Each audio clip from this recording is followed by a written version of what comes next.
अल्पसंख्यक vote bank को साधने के लिए बीजेपी अब सूफी संवाद अभियान को धार दे रही है, जिसके लिए बीजेपी अल्पसंख्यक मोर्चे ने सूफी समाज से जुड़े कार्यकर्ताओं को ट्रेनिंग दी और कह दिया कि अब तक विपक्ष ने जो गलतफहमियां फैलाई गई उसे 2024 से पहले दूर करना है, क्योंकि बीजेपी सबका साथ सबके विश्वास की बात करती है।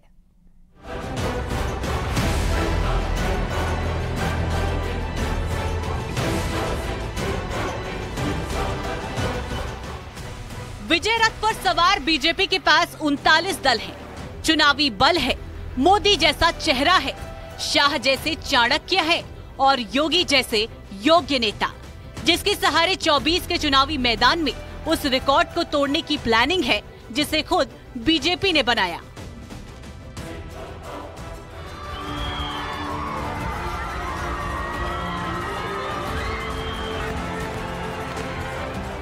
बावजूद इसके बीजेपी अपने विस्तार का कोई भी मौका नहीं छोड़ रही है।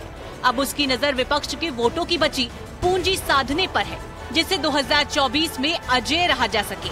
लोकसभा में बहुमत के लिए बीजेपी इस बार सूफी संवाद शुरू कर रही है। इसकी शुरुआत आज लखनऊ में हुई, जिसे प्रदेश भर में पहुंचाया जाएगा।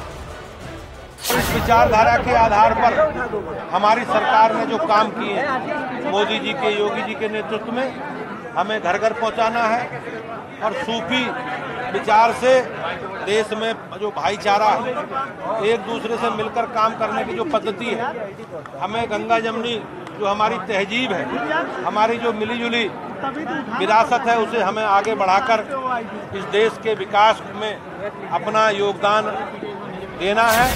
पहले मुसलमानों को साधने के लिए पसमंदा स्नेह यात्रा और अब सूफी संवाद से उन वर्गों तक पहुंच बनाने की कोशिश हो रही है, जिससे सिर्फ हिंदू नहीं बल्कि मुसलमानों को भी साथ लाया जा सके। ऐसे में बीजेपी का मकसद है सूफी संवाद से अल्पसंख्यकों को साधा जा सके, योजनाओं के बारे में बताया जा सके, विपक्ष के भ्रम को दूर किया जा सके, MY समीकरण को तोड़ा जा सके। देखिए, 2014 से जब से देश में प्रधानमंत्री मोदी जी की सरकार आई और 2017 के बाद से जब से उत्तर प्रदेश में हमारी योगी जी की सरकार आई, भारतीय जनता पार्टी ने ईमानदारी से मुस्लिम समाज को डेवलपमेंट के से जोड़ने की नीयत से काम किया। हमने मुस्लिम समाज को कभी भी वोट बैंक के चश्मे से नहीं देखा। आज हमारे भारतीय जनता पार्टी के इस प्रदेश कार्यालय पे सूफी संवाद का प्रोग्राम है और साफ और स्पष्ट हमारा लक्ष्य है कि आम मुस्लिमों के बीच में जाके उनको सरकारी योजनाओं से कनेक्ट करके उनसे कैसे और हम बेहतर सरकार के माध्यम से उनकी सेवा के लिए काम कर सकते हैं, इस लक्ष्य के साथ हमें भारतीय जनता पार्टी को काम करना है। इसके लिए बीजेपी अल्पसंख्यक मोर्चा ने सूफी समाज के लोगों को प्रशिक्षण दिया। इस प्रशिक्षण के दौरान उन्हें ये भी बताया गया कि कैसे उन्हें अपने लोगों के बीच जाना है और बीजेपी सरकार में हुए कामों को रखना है और अब तक विपक्षियों की जो गलतफहमियां फैलाई गई है उस भ्रम को भी दूर करना है। हालांकि बीजेपी के इस अभियान पर सियासत भी हो रही है।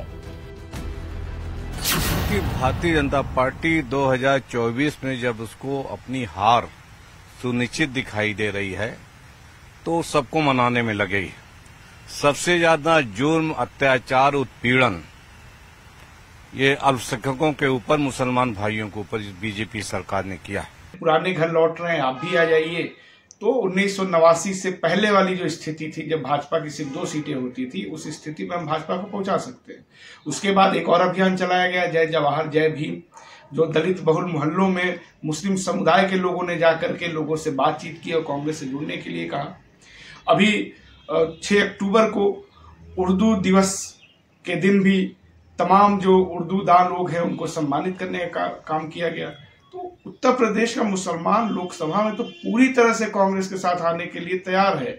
जिन पार्टियों को लग रहा है कि उनको भी कुछ मिल सकता है, वो अपना थोड़ा बहुत इधर उधर हाथ पांव मार रहे हैं, लेकिन उनसे कुछ मिलने नहीं जा रहा। यानी बीजेपी सूफी संवाद से विपक्ष को घेरने के लिए चक्रव्यूह तैयार कर रही है, जिसका इम्प्लीमेंट भी होने लगा है, क्योंकि जहां मुसलमान मतदाता जीत हार के लिए अहम योगदान निभाते हैं, वहां बीजेपी अल्पसंख्यक मोर्चा पहुंचाने वाली है।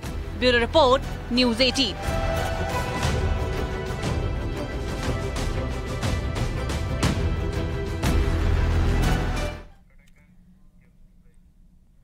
और रुकेंगे यहाँ पर छोटे से ब्रेक के लिए, बहुत जल्द हाजिर होते हैं कुछ और खबरों के साथ।